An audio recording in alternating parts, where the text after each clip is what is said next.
Hello and welcome to a actual wine tasting for the kitchen counter wine tasting episode.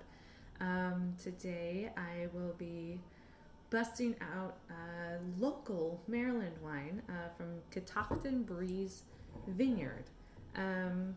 This is a wine that I toured with my parents and my in-laws and my spouse back in the summer when we could all still go out and do things, and my parents were visiting from Arizona.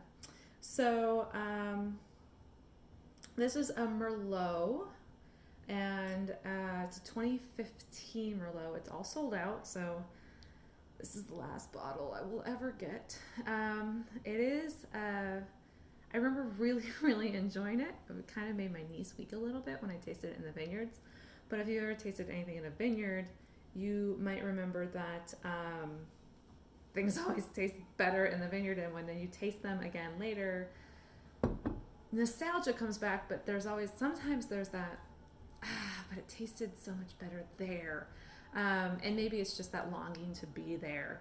So I'm going to see how this goes. Now, some people aren't Merlot people, and I think they got that skewed from the movie Sideways with the whole, I am not drinking Merlot, and I say codswallop to that.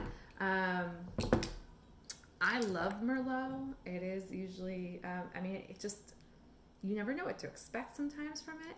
It can be cherry, it can be strawberry, it can be leather, it can be tobacco, it can be earthy, it can be not, you have, depending on whether it's New World or Old World, or what part of the country you're in.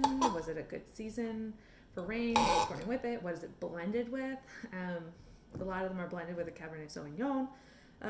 This does not tell me what it's blended with, so I'm just going to go ahead and say it's Merlot. This is one of their special opera. They have a special sort of, they have Merlot, and then they have the opera Merlot, and this one is Rossini. And I'm a big fan of Rossini. I love opera. Rossini wrote, though, one of my favorite arias in the opera La Cinderella, Cinderella, Cinderella, sorry. And it's called Non più mesta, which means no longer sad.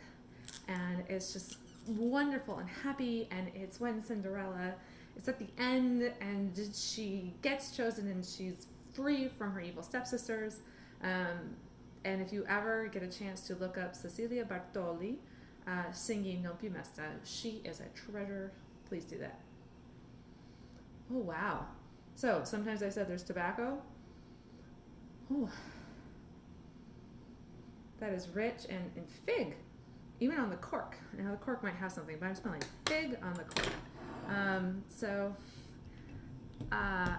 And you might be wondering about Merlot sort of 2015. Should you be aging that more, or should you not? It depends on them. It's 2020 now, so it's been 5 years. Depending on things, you can do 3 to 5 years, 5 to 10 years. I'm thinking this is the perfect time to open it. So let's see what we got. Oh, that is a beautiful dark color. It's almost varnished in a little bit. It's not a bright red. It's almost brown on the ends. That's wonderful. Oh, what is that smell? Oh, it's got this like sweet. It's gonna bug me that I can't identify that.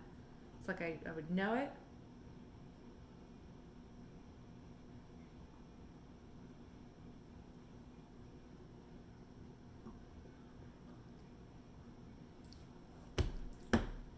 That is different, and that is unique, and that is lovely, and I am so glad I opened it. It tastes old world. I'm just going to say that. It came from Maryland. It tastes old world. It tastes French. It's oaky. It's really delightful. It's one of those things where I could sip this on its own and just really love life. But I could also pair it with roast beef or something really, really delightful. One of my favorite meals growing up was not a diet food, but a roast leg of lamb, roasted over scalloped potatoes, and then when the lamb was done, you took it off, and all the juices from the lamb would go in, and then you'd add more cheese and finish them off in the broiler. Yeah, this with that, fantastic. It would also go well with the pasta. I mean, oh, okay. Well, if you like oakier, delicious, robust wines, find yourself a Merlot like this. And if you're in the Maryland area, head out to Catoctin Vineyards and try their Merlots, the Opera series. Have fun and drink responsibly.